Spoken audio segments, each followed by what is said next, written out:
예, 어제까지 이제 사사기 말씀이 끝이 났고, 죄송합니다. 여호수아 말씀이 끝이 났고, 이제 오늘부터 사사기로 들어가게 됩니다. 뭐 사사기라고 해서 여호수아에 있었던 내용이 딱 끊겨지는 게 아니고, 우리가 오늘 1장 21절에서 26절까지 읽었지만 이 내용이 여호수아에 있었던 내용이 반복되는 내용들도 여기 있습니다. 그죠? 아까 여기 뭐 보면은 특별히 유다 지파가 유다 지파가 차지한 땅, 이거 딥나세라, 이거 갈렙이 차지한 땅이거든요. 그리고 그 밑에 이제 11절 보면은 기랴세벨, 그 드빌의 땅 차지했는 그 갈렙이 차지한 땅, 이거 이미 우리가 앞에서 여호수아에서 봤던 겁니다. 근데 그 내용들이 다시 더 반복되는 내용들이 몇 가지 있습니다. 이제 그러면서 여호수아에서 그 똑같은 땅을 차지했지만 여호수아에서는 갈렙이 차지했고 사사기에는 유다 지파가 차지했다, 이제 이렇게 나옵니다. 갈렙이 유다 지파거든요. 그런 이제 차이점이 좀 있지만은 어쨌거나 이 사사기에서 첫 부분은 여호수아에서 있었던 정복, 이 내용들이 한 번 더 몇 가지 중요한 것들을 얘기하고 난 다음에 우리가 아는 사사시대로 이제 들어가기 시작하는 겁니다. 자, 일단 오늘은 처음이니까 이 사사기에 대해서 간단하게 먼저 몇 가지 살펴보면요. 첫 번째로 이 사사는 우리말로 하면 재판관입니다. 그죠? 그래서 공동 번역에 보면은 번역을 사사기가 아니고 판관기 이렇게 되었습니다. 판관, 그 재판하는 사람. 원래 사사기에 해당되는 히브리어의 원 뜻은 재판관이 맞습니다. 그러나 이제 앞으로 우리가 보겠지만 사사기에 나오는 사사는 단순히 우리가 말하는 사법의 판사, 그것만을 의미하는 게 아닙니다. 당연히 그 나라의 사법권을 의미하는 판사, 재판관이 첫 번째 의미이지만은 그와 동일한 의미가 무엇이 있냐면 왕이라는 의미도 있어요. 왕의 역할을 합니다. 의미가 아니고. 그러니까 이 사사가 재판을 함과 동시에 뭘 하는가 하면은 통치를 합니다. 통치. 우리가 살건 요즘 우리 시대에는 민주주의는 삼권이 분립되었지 않습니까? 통치하는 행정과 사법과 입법이 완전히 분리돼서 이게 작동하지만 이 사사 안에서는 행정과 사법이 하나로 일치되어 있습니다. 그래서 사사는 재판도 하면서 왕의 역할로 통치도 합니다. 또 무엇을 하는가 하면요, 이게 국방부 장관 그러나 참모총장 그러나 군인의 역할을 하게 됩니다. 왜냐하면 그 대적들이 오면은 이 사사가 총대장이 되어서 총사령관이 나서 직접 가서 전쟁을 합니다.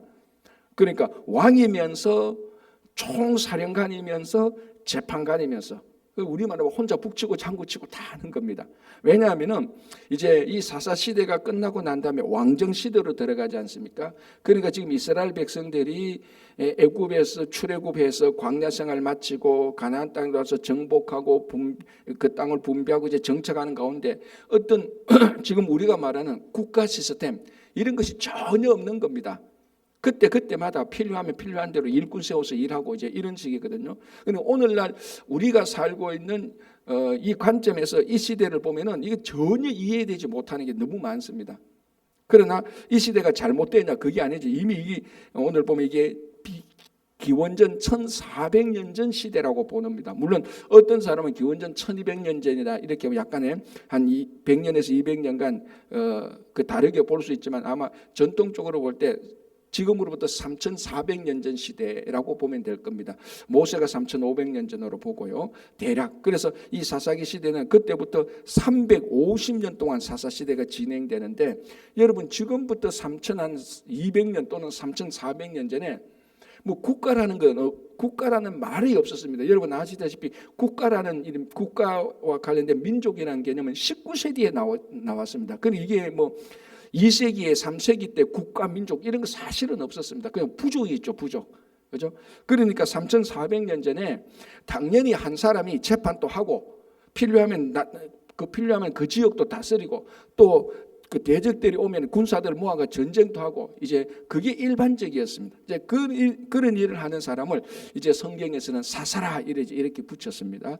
그래서 이제 우리가 이 사사를 보는데 이 사사기에서 가장 큰 특징이 두 개 있습니다. 여러분 이미 성경 공부할 때 공부를 하셨듯이 첫 번째는 이 사사 시대가 계속해서 반복되는 그 시대의 삶의 패턴이 있습니다. 첫 번째가 뭐냐면은 죄를 짓게 됩니다. 가나안 땅에 들어가서 여호수아가 그토록 죄를 짓지 말고 하나님 잘 섬기라 그래도 가나안 땅에 들어가면서 여러분 350년간 쭉쭉 살아가면서 한 세대가 지나고 두 세대가 지나면서 그 땅이 동화되기 시작하거든요. 오늘도 본문에 보면 이제 약간 어떤 동화되는 가는 흔적이 나타납니다. 그것도 좀 이따 보겠고요. 그러면서 이제 동화되면서 자기도 모르는 사이에 우상을 섬기고 자기도 모르는 사이에 하나님께 범죄하고 또는 자기도 알면서 죄를 짓고 이제 이런 일이 생기면서 죄를 짓게 됩니다. 그럼 죄를 짓게 되면 어떻게 되죠? 하나님으로부터 징계를 당합니다. 그 죄를 지은 이 상태에서 외부인이 쳐들어옵니다. 그래서 그 외부인의 노예 생활, 식민지 생활을 하죠. 그러니까 죄를 짓고 그 다음에 징계 당하고 그러니까 너무 힘드니까 회개하고 기도하게 되는 겁니다. 회개하고 기도하니까 하나님께서 또 그 기도를 들으시는 겁니다. 그래서 회개하고 기도할 때 하나님께서 그 기도를 들으시고 사사를 보내주는 겁니다. 구원자를 보내주는 그 사람이 바로 사사죠. 그래서 사사들이 그때마다 사사가 1대 사사 온니엘부터 나타나서 13명 또는 14명 마지막 사사를 우리가 사무엘을 마지막 사사로 보기도 하고 아니기도 하고 어쨌거나 첫 번째 사사 온니엘부터 시작해서 대적들이 쳐들어올 때 그 사사들이 또 막아내고 그래서 평화가 이루어집니다. 또 평화가 이루어지니까 또 죄를 짓고 또 죄를 지으니까 또 징계당하고 징계당하니까 또 회개하고 기도하고 또 하나님께서 응답하셔가지고 사사를 보내주고 또 사사를 보내주니까 또 사사가 대적을 물리치니까 평화로워지고 평화로워지니까 또 죄를 짓고 또 죄를 지으니까 또 징계당하고 계속 악의 사이클에서 계속 빙빙빙빙 도는 겁니다. 그러니까 이 사사 시대를 보면은 우리 몸속에 뿌리 깊이 박혀있는 우리의 이 죄에 대한 습성 이것이 계속해서 반복돼서 나타난다는 것을 너무 잘 우리들에게 알려주고 있습니다. 우리도 그렇지 않습니까? 뭐 10년, 20년, 30년 계속해서 반복되는 죄가 있지 않습니까? 그리고 그 죄 지을 때마다 아이고 또 잘못했네. 이제는 내가 안 해야지. 그러면서도 또 하고 하는 그런 우리 이 사사기를 통해서 우리 죄인들의 본성도 나타나 있습니다. 여기 이게 이제 사사기 전체를 나타내는 가장 큰 특징 첫 번째고 두 번째는 뭡니까? 3번, 4번 반복되는 단어가 있죠. 그 시대에는 왕이 없었으므로 자기 소견에 오른 대로 행했다라는 것. 자, 여러분 이게 요즘 생각하면은 정말 소름이 끼칠 정도로 가장 정확한 예언입니다. 그 시대에 왕이 없었으므로 자기 소견에 오른 대로 행했다는. 그래 그 결과가 뭡니까? 이 상상할 수 없는 악한 일들이 일어나는 겁니다. 사사기 때 나중에 우리도 뭐 아시는 분 알겠지만 레위 지파가 죄송합니다. 베냐민 지파가 진멸당할 때까지 이 베냐민 지파가 레위 자손에게 악한 일을 행하지 않습니까? 그러니까 레위 자손이 자기 아내를 토막 내어서 각 지파에 보내주고 이거 베냐민 지파가 했다 그래서 각 지파가 베냐민 지파를 다 몰살시키려고 하는. 그러니까 그 안에 일어난 그런 끔찍한 지금 생각해도 약 3,500년 400년은 지금 그런 일이 일어나도 끔찍한 일이 3,400년 전에 일어났습니다. 왜? 왕이 없으므로 자기 소견에 오른 대로 행하니까 그런 끔찍한 일이 일어났는데 자 요즘 시대 보십시오. 우리가 이미 한 30년 전, 40년 전부터 포스트 모던 시대 이렇게 했지 않습니까? 이게 근대 이후 시대다 해서 중요한 특징이 뭔가 하면 전부 다 자기가 옳은 대로 하는 겁니다. 내가 생각하는 진리, 내가 그냥 그거 하면 그냥 진리라고 생각을 하는 거예요. 절대적인 진리가 없습니다. 절대적인 진리가 없다는 말은 무슨 말입니까? 절대적으로 믿어야 될 신이 없다는 겁니다. 그걸 안 받아들이는 거예요. 그럼 당신한테는 진리가 뭐냐 하면 물으면 내가 그냥 좋은 게 내가 진리예요. 내가 감정이 좋고 내가 좋으면은 이거 진리예요. 선과 악은 둘째고 내가 좋아하면 그게 선이고 내가 좋아하면은 그게 선이고 그 선이 내 삶의 진리가 되는 겁니다. 사람마다 다 다른 거예요. 그래서 너는 왜 이렇게 다르냐? 그거 잘못됐다라고 말도 할 수 없는 상황입니다. 악을 저질러도 난 이게 선이야. 나 이거 좋아. 그렇게 말하면 함부로 말을 할 수 없는 그런 시대가 오늘날 시대거든요. 그 시대나 사사시대나 본질은 똑같지 않습니까? 그때는 왕이 없었으므로 자 여기서 왕이라는 건 실제적인 왕도 없었고 의미상으로 말하자면 왕이 선포하는 그 나라의 기준, 법령, 규정 이런 게 없는 겁니다. 왕이 있어야 우리나라는 이게 법이야. 이 법대로 지켜야 돼. 그래서 왕이 내리는 통치 명령, 왕이 정하는 법이 기준이 되어서 그 기준대로 살아가는데 왕이 없으니까 규정도 없고 절대적인 기준도 없습니다. 그러니까 백성들이 자기 마음대로 사는 겁니다. 그게 오늘날 우리 시대하고 하나도 다르지 않습니다. 절대적인 하나님이 없습니다. 뭐 하나님, 내가 하나님이지 뭐. 신은 내 안에 있어. 내 안에 있는 내가 내 마음을 다스리면 내 안에 있는 신적인 기운을 내가 되살려야 돼. 그게 뭐 뉴에이지 시대나 이런 걸로 계속 돌아옵니다. 그러니까 이 3400년 전에 사사시대나 아까 제가 말씀드린 것처럼 그 시대에 왕이 없었으므로 사람들이 자기 소견에 옳은 대로 행했다는 이 구절 하나가 이 3000년을 훨씬 뛰어넘는 오늘날 우리 시대가 살고 있는 이 시대를 어떻게 그렇게 정확히 이 한 문장으로 예언해 놓은지 뭐 정확합니다. 그래서 오늘날 보십시오. 사람들 보십시오. 전부 다 자기 소견에 옳은 대로 행합니다. 그러니까 막 시대가 계속해서 혼탁스럽죠. 심지어 많은 사람 범죄를 저질러 놓고도 그게 잘못인지 모릅니다. 왜? 내가 기분 나빠서 죽였다. 그 사람에게 기준은 자기 감정이 기준인 거예요. 옛날 같으면은 야, 너 그거 잘못되어서 네 감정이 기준이 아니야라고 말을 할 수 있는 시대인데 요즘은 그 말조차도 뭐라는 겁니다. 그 말조차 하는 게 그 사람은 그 사람 나름대로 인생이 있고 삶이 있어. 그 사람 나름대로 진리가 있어. 너 그 사람에 대해서 얘기하면 안 돼. 이런 시대가 되어버렸다. 그래 신이 필요 없는 시대, 자기가 신적인 시대. 오늘날하고 똑같은.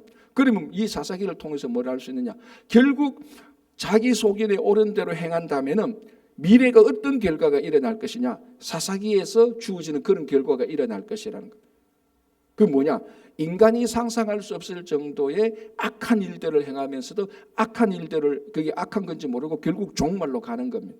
그래서 이 사사기를 통하여서 여기서 일어나는 실제적인 일들은 오늘날 우리가 일어나는 일들하고는 판이하게 다르지만 그 일들이 일어나는 본질, 그 의미는 오늘날 우리가 들어야 되라고 정말 너무나 소름 끼칠 정도로 정확한 예언이 되는 것입니다. 그렇죠? 자, 이 두 개의 이제 큰 특징을 보고 사사기를 한번 보겠습니다. 자, 1장 1절 이렇게 되어 있습니다. 요수아가 죽은 후에 우리가 요수아 24장에서 어제 우리가 봤듯이 요수아 24장 29절에서 요수아가 110살에 죽었다, 110세에 죽었다라고 나왔습니다.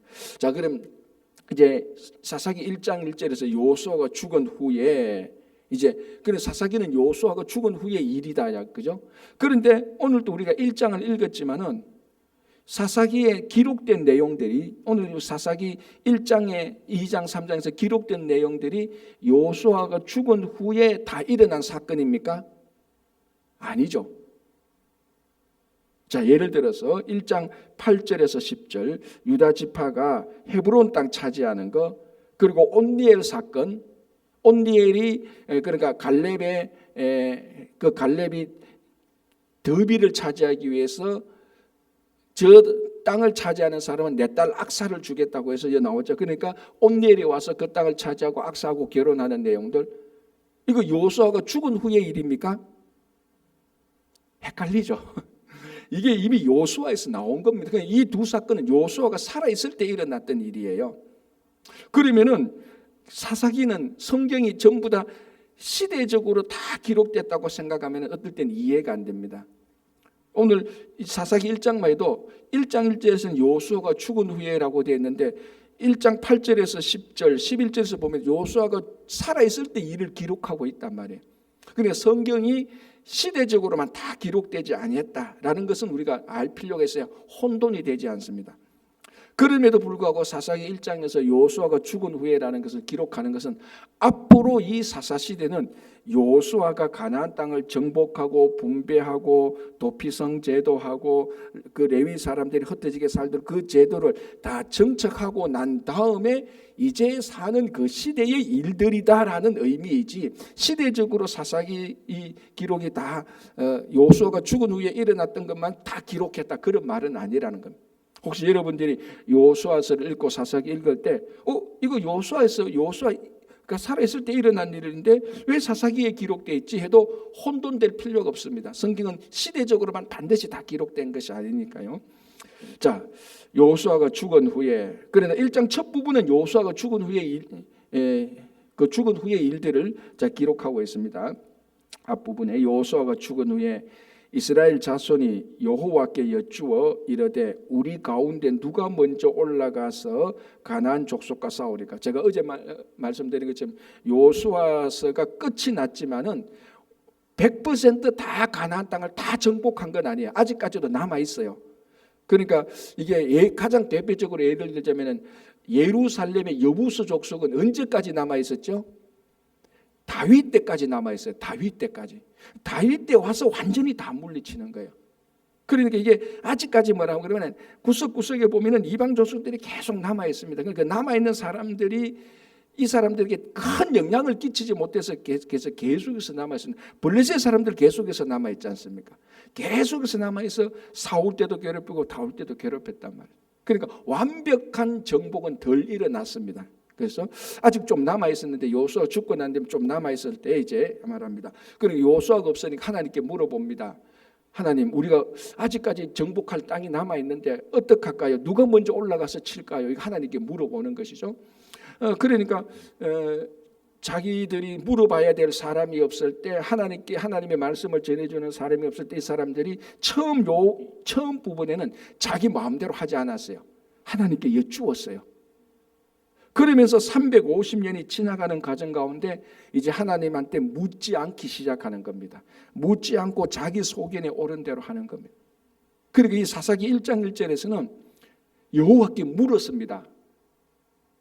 그래서 하나님 어떡할까요 했는데 세월이 흘러가면서 가나안 백성들한테 동화되면서 하나님께 안 묻고 자기 마음대로 하기 시작하면서 잔인한 일들이 일어나기 시작합니다.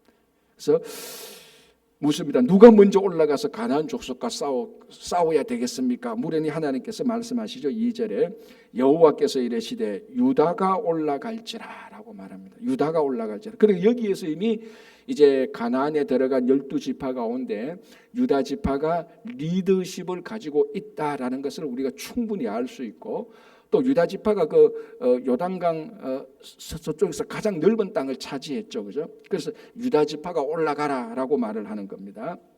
자, 2절 보겠습니다. 여호와께서 이르시되 유다가 올라갈지니라 보라 내가 이 땅을 그의 손에 넘겨 주었노라 하시니라. 자, 유다가 아직 땅은 남았습니다, 그죠? 그럼에도 불구하고 이건 하나님께서 이미 넘겨준 땅이었죠. 가나안에 들어왔습니다. 넘겨준 땅, 이미 약속으로 받은 땅이었습니다. 이 받은 땅을 이제 내 것으로 확인하러 올라가는 겁니다. 그죠? 그거하고 마찬가지죠. 자, 그런데 3절에 유다가 그의 형제 시므온에게 이르되 내가 제비 뽑아 얻은 땅에 나와 함께 올라가서, 하나님께서 유다가 먼저 올라가는, 그러니까 유다가 시므온에게 가서 야, 우리 함께 전쟁하러 올라가자. 우리 아직도 정복할 땅이 남았다라고 말. 왜 시므온에게 얘기했을까요? 예? 그러니까 지도를 보면은, 제가 그 땅 차지한 지도를 보면은 시므온이 분배받은 땅은 유다 지파 안의 땅을 분배받았습니다.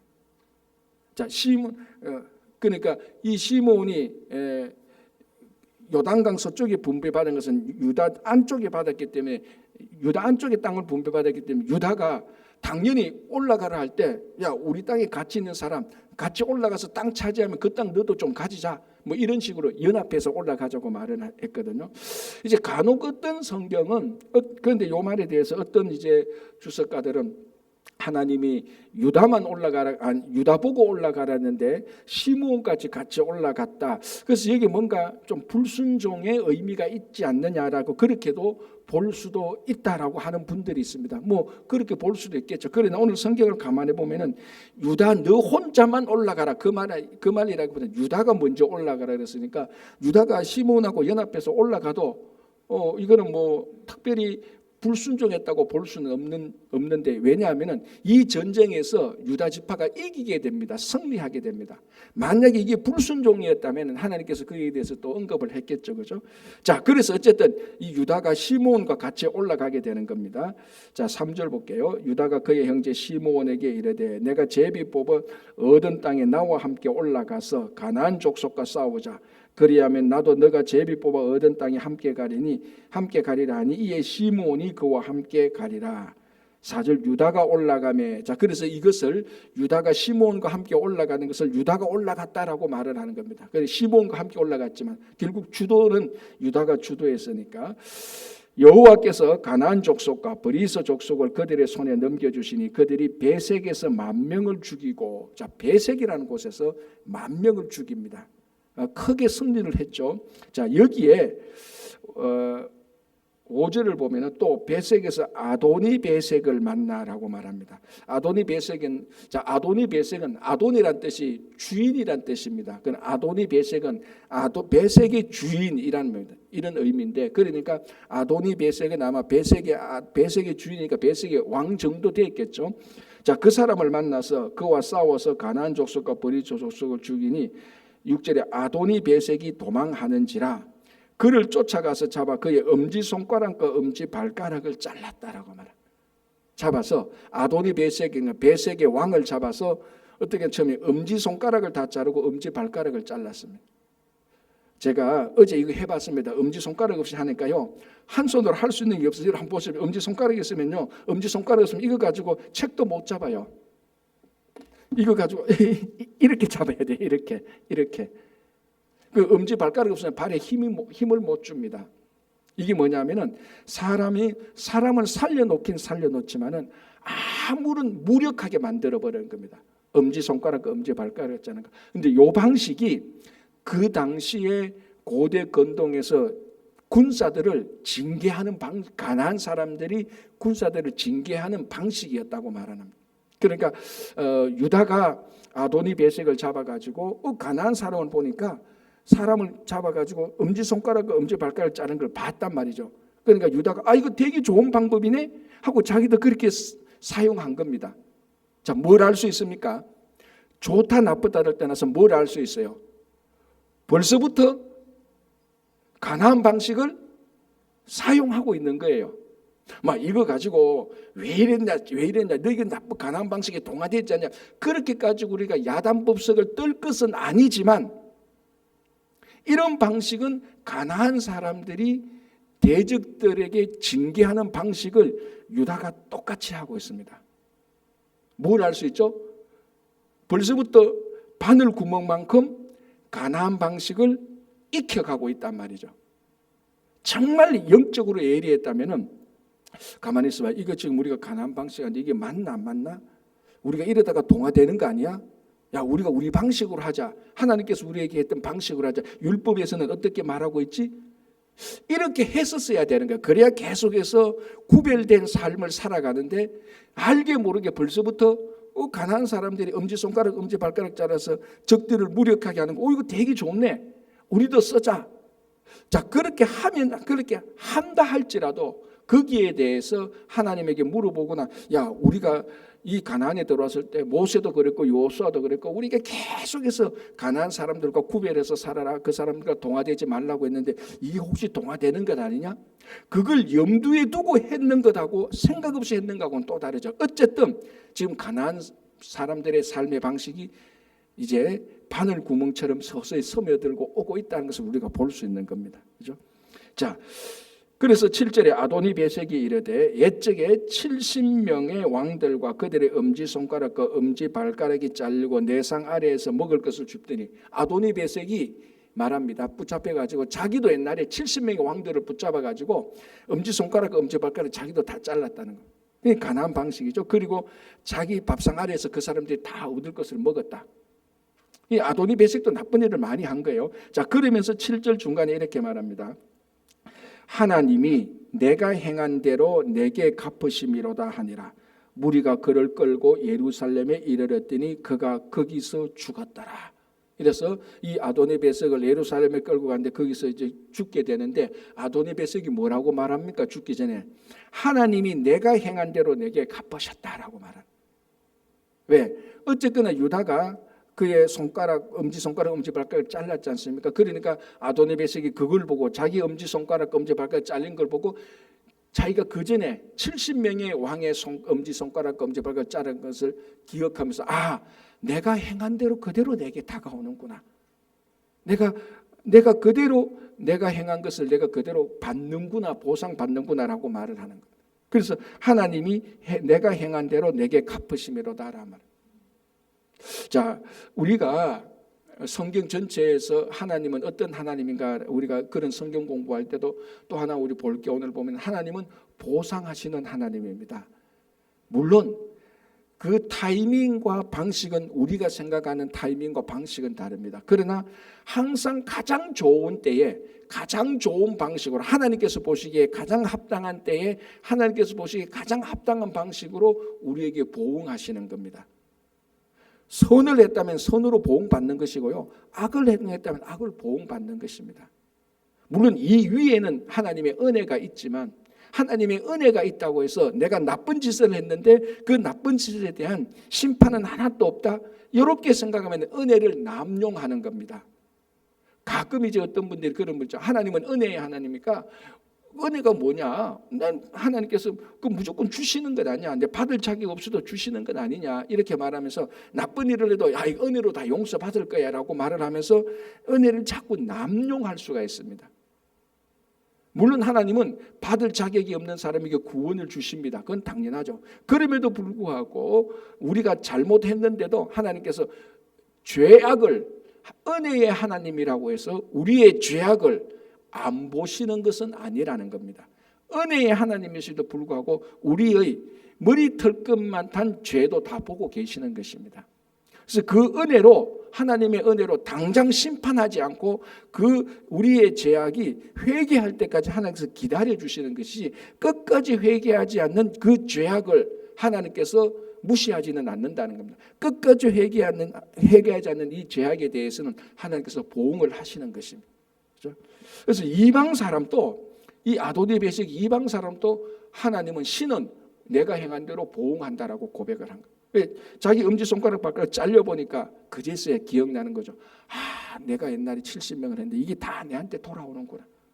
신앙생활도 그렇습니다. 지금 우리가 선을 쌓고 사도 바울이 말했잖아요. 선을 행해도 끝까지 참으면 하나님께서 다 갚아주신다고 말했지 않습니까? 그러니까 우리가 지금 선을 행했는데도 보상이 없다? 의심할 필요가 없습니다. 하나님은 반드시 갚아주시는 것입니다. 그죠? 자, 8절, 9절, 10절 봉도가 유다 자손이 예루살렘을 쳐서 점령하여 칼날로 치고 그 성을 불살랐습니다. 자, 예루살렘을 누가 쳤습니까? 유다 자손이 쳤습니다. 자, 그래서 나중에 이 예루살렘은 유다 자손의 다윗이 예루살렘 성전에서 그 예루살렘에서 성전을 세우려고 하다가 안 되고 다윗의 아들 솔로몬이 성전을 세우는 겁니다. 그래서 예루살렘에 하나님의 집이 있고 궁정이 있는 겁니다. 이걸 누가요? 유다 지파가. 왜? 유다 지파에서 왕이 나오니까. 그리고 이게 앞뒤가 맞는 거죠. 그래서 예루살렘을 쳐서 점령하여 칼날로 치고 성읍을 불사르고 그 다음에 산지 남방 평지를 거주하고 10절 보시기 바랍니다. 유다가 또 가서 헤브론에 거주하는 가나안 족속을 쳐서 자 우리가 요수아에서 헤브론 땅을 누가 차지했죠? 갈렙이 차지했단 말이에요. 갈렙 개인이 차지했던. 그 갈렙이 유다 지파예요. 그러니까 요수에서는 갈렙이 헤브론을 차지했다는 말을 사사기에서는 갈렙이 유다 지파니까 유다 지파가 헤브론을 차지했다 이렇게 표현을 하는 겁니다.